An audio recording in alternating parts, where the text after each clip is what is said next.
so the storm is getting so close to making landfall. It's just going to be a matter of moments or so. Let me zoom in, actually. There we go. So you can see it right there. So we're thinking maybe around Wrightsville Beach, but we'll see how that goes because Wilmington is just a little bit further inland.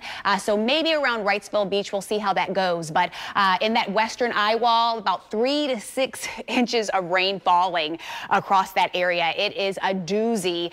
This rain's been coming down 2 to 3 inches an hour when you start to get in some of those rain bands out there.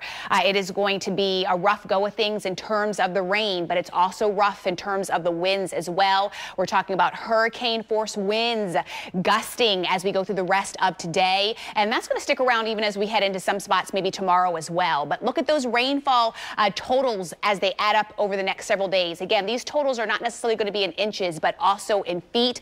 It is going to be very rough in terms of just the rain falling. But we also do have that storm surge that we're talking about as well. And that storm surge is that water rise. And we always think, a lot of people think that that storm surge is just for the coast, but no, that's not the case. Storm surge can also go inland, especially when you're talking about the topography over North Carolina, South Carolina, because they do have the rivers, they have the sounds, and the water can get in there and it can rise as well. So we're talking about storm surge. When you're looking at some of those orange colors, that goes up to maybe 11 feet, between 11 feet and 15 feet. So it is going to be just devastation across those areas over the next several weeks, and the cleanup is going to be just that much worse as well. Also, we're talking about tornado watches and warnings that will be happening as we go through time as well, and of course we do have those flash flood warnings going on. Before I send this over to Adrian, I want to talk about what's going to be happening as we head towards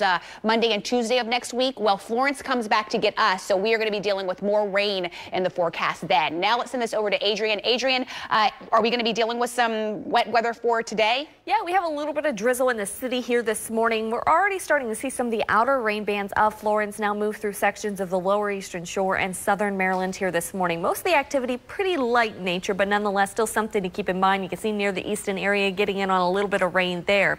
Temperatures this morning starting off on the warm side and continuing to deal with some windy conditions across the area as well. You can see the sustained winds anywhere between 5 to 15 miles per hour right now, and we could see gusts upwards of 20 miles per hour later on today. Temperatures currently sitting in the upper 60s from Whitehall down towards Laurel. We're at 70 degrees right now in Stevensville, and dew point values still very high, so it still feels uncomfortable and quite muggy out there for us, not just this morning, but that trend continues right in through the rest of the day. We're still looking out for some of those scattered showers, the cloudy conditions all day long, and right on into the weekend, drier conditions going to be shaping up. We'll look for Florence's remnants to arrive early next week.